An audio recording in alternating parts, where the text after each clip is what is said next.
Today's topic is a little bit more personal, so let's have a coffee and chat about it. I think a lot of people go through this, but it's quite muted, especially for someone who's Asian descent. It's very hard to talk about this topic I'm about to talk about.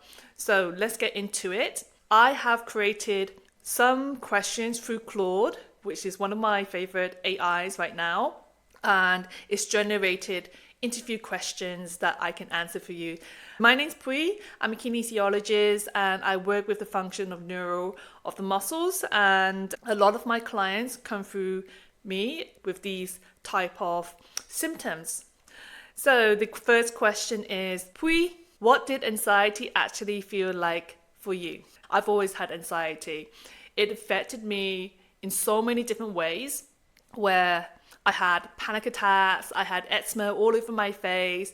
It came into scoliosis, which curved into the spine. And there's so many different things that had affected me. And anxiety is very, very broad. So when I felt anxiety, and how do I know I have anxiety? My throat starts to kind of bundle up, it gets blocked, and my chest starts to shorten. It feels like someone has punched me in the heart, in the chest. I started getting breathless. And one of those was I would actually literally have to breathe through a bag, like a brown paper bag, just to calm myself down. Also just like making small movement of hugging myself and making sure that I am safe. No one told me what anxiety was. I'd never been diagnosed or anything. I'd never even been to the hospitals or doctors to talk about this. It wasn't a thing until now. People are starting to talk about all these little things. I'm like, yep, that's anxiety. And people are in denial sometimes, because I do have clients who come up to me and say, no, I don't have anxiety. And it's very, very clear, just because I've been working in this field for such a long time and I've experienced it myself and I see it. But yes, it felt like I couldn't breathe, and uncontrollable tears or hysterical things that I had experienced. And one of it was actually insomnia. I could not sleep because my mind was very logical and thinking and thinking and thinking and just getting worked up through the little things. So this is how I felt with anxiety.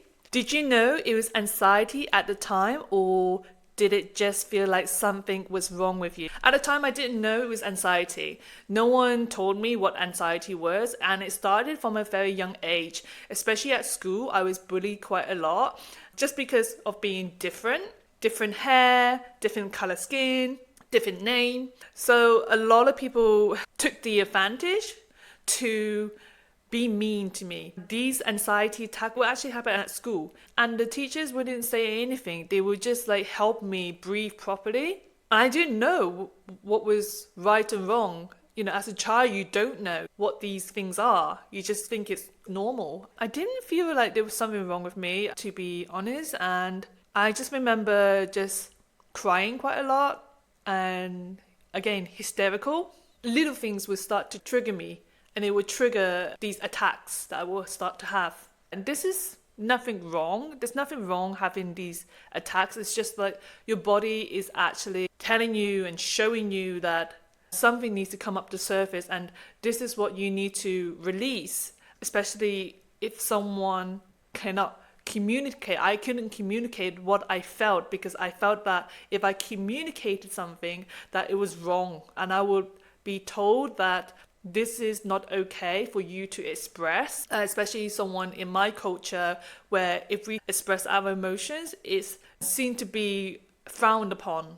You're not allowed to tell people how you're feeling. You're supposed to be strong. And yeah, it was very, very traumatic in a way. Question 3, what were you told to do and did it work? I didn't know what anxiety was. I was told not to cry and wipe those tears away. So it was like literally hiding all those emotions that were rising up to the surface and not dealing with it. That triggered the anxiety even more. It triggered I'm not able to breathe. And when the anxiety did happen at school, that the teachers would just sit me down and calm me down with the brown bags just to breathe properly. But at home, I wasn't able to show that I had anxiety. I would tried to rock. I didn't know what the rocking did. It was just like a natural response just to rock myself and feel safe within myself. So coming to my adult life, when I started having anxiety, people would just say, forget about it, just think positive, it's nothing wrong. And this triggered the anxiety even more because you can't just tell someone, just be positive. It doesn't work that way. Before I understood about the nervous system, people would just say, go and meditate, go and be happy, and look at this quotation. It was just skimming the root cause of what was causing my anxiety. And it didn't even help me at all. So yeah, this was not the best way to work with anxiety. And another thing that was happening, like people will say when I would go to these meditation or yoga retreat, they say just meditate, let it go, let it go, let it go. Yeah, but these are just words. These are just words. People will just say, oh yeah, it's okay, because they have an experience of what you are feeling. They haven't experienced like the anxiety, the traumas, the PTSD, like what you have been through. So it's easy said and done. And this is one of the misconcepts that you should go and do this and this and this. But no one actually touched the real you.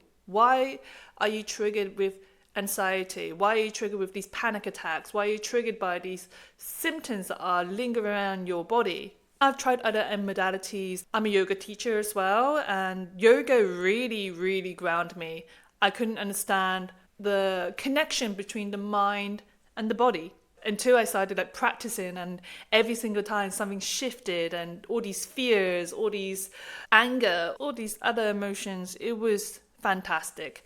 So this is the start of working through anxiety. Question 4. What changed when you started working with the body instead of just the mind? I'm going to change that question because I was working with the body much more than the mind, because I have scoliosis and this was a bother to me. So I went to all these physio, chiropractic, PTs, and nothing was permanent until I started working with the mind. And it made me realize how powerful your mind is, how powerful your subconscious mind is. We can shift those belief systems that we have in our bodies. So the fact that I said I named myself, I gave myself that story, I am. When I started working with more of the mind and the root cause through the mind, because physically there is no root cause through the physical, because how the brain works, it sends a signal to your body. This is the mind-body connection. And what happened was that I had really bad insomnia. I couldn't sleep and I always felt really tired, and I started making mistakes. I had 5 jobs at one point in my life, and one day I was so burnt out that the bus door hit my head like here. So I had a concussion and I was bedbound for 5 days.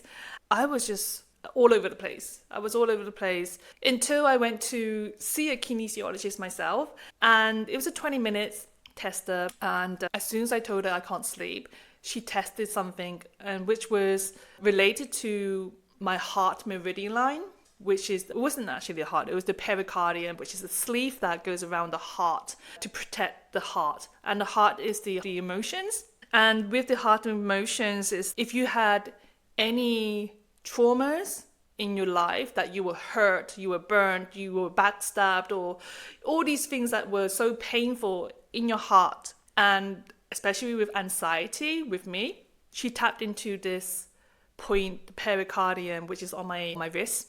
And she tapped into the age of 25 and asked me what had happened. And I was thinking, okay, I've traveled for such a long time, I don't remember, but let me just go back in my mind. And something significantly happened then. What happened was that she asked me, how did that make me feel? And I was bawling my eyes out. I was like, what? I thought I was over this, and this is 5 years later. Imagine, I was 25, 5 years later, or 6 years later, I can't remember. She tapped into this trauma, this emotional trauma that led me to bawl my eyes out. What? So that night, after this release of crying and bawling my eyes out, I slept so well. And I was like, how did she do that? This is what changed my perception of how healing should work. It is the mind and body, but mostly the mind, the subconscious mind, is the controller. It's like your hard drive that sends the signals to your body, whether you are in fight or flight mode. And it was a slow process, a very long journey. And the more kinesiology sessions that I did for myself, I found that my spine was clicking, and it's never clicked in this way, but it was a total release. And sometimes I felt taller. And I was, oh wow. And I felt very confident. My shoulders started opening up and I felt that I can do things. And this was just a start. But imagine all these things that have been happening for such a long time. It's not a quick fix. So you have to undo it. It's just like slowly like a piece of string, a piece of rope. Question 5. What's actually happening in the body when anxiety shows up? What happens in the body, the amygdala, which is in your brain, it is in this fear mode. So it starts to send the signals to protection, and the body starts to follow. And this is when the breath starts to fire up. It starts to go shallow, or your muscle starts to tense up. And sometimes you feel like there's a pit in the bottom of your stomach. And then your mind starts to race into threats. It starts to go, oh my God, this is happening. And this is normal. None of this is broken. This is how the system works. It's just an alarm. And it's just doing its job to alert you and then calm you down. But when you are staying in this alert mode, this is where the loop starts to start. And like I said, it could be from a certain time on your timeline that could be stuck in your subconscious mind, even though you thought you were over that situation. But in this present moment, this program keeps going around in circles until you go back to this timeline here and say, hey, I need to look at you. I need to accept this. I need to surrender. And this is where the work starts to begin. When you look at this, you start to change the story around it. You start to change the way you perceive it, because this moment here, your mind is latching to that illusion, that story. Question 6. Can you share something from a real session? I have a favorite one. It was my very first client when I worked with the nervous system, with kinesiology. She came in.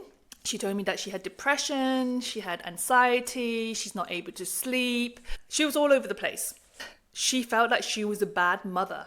And they just relocated and everything was just going crazy. We managed to release her jaw because she also had TMJ from the stress that she was going through. Her muscles were super tight. And after the session, it released. And through the session, what we went through is actually working, unlocking the muscles and also tap into the subconscious mind with emotion. At the end of it, she felt very relaxed. And that night, she slept so well. Next day, she messaged me and she said that she was sleeping well and wow, she felt pretty amazing. A few days later, she told me that she got into a car crash, but she said that she was very relaxed dealing with the situation, whereas before she would go crazy and angry with the person. This person was still yelling at her. She was like, it's okay, let me just pay the fine and I'll be on my way. She didn't even flutter, but the person was still angry at her. But she felt okay. She felt very grounded still. On that same day, she asked me if I also work with her PCOS. Now, she's never had a proper or regular period most of her life since she started. And she got it the day after I worked with her. And we kept in touch. A few months later, I asked and I checked up on her. She said, yeah, it's been going on since I've had worked on her. And then by the end of that year, I also followed up and she told me that she went to see her gynecologist. There was no sign of PCOS. Everything was regular. So this is what the belief system that the body believes. Your body believes that when you have anxiety, it is in this fight flight, so the body cannot produce and it cannot feel safe. So this is why her cycle didn't run. Because in the session we worked on the emotional side, it released whatever needs to be released, a trauma that has been trapped into the subconscious mind. And like I said, the subconscious, your brain, is your hardware for your whole body. Question 7, we're almost there. What do you want someone to know if they are in the middle of it right now? If you're in the middle of having anxiety attacks or panic attacks, take big breaths.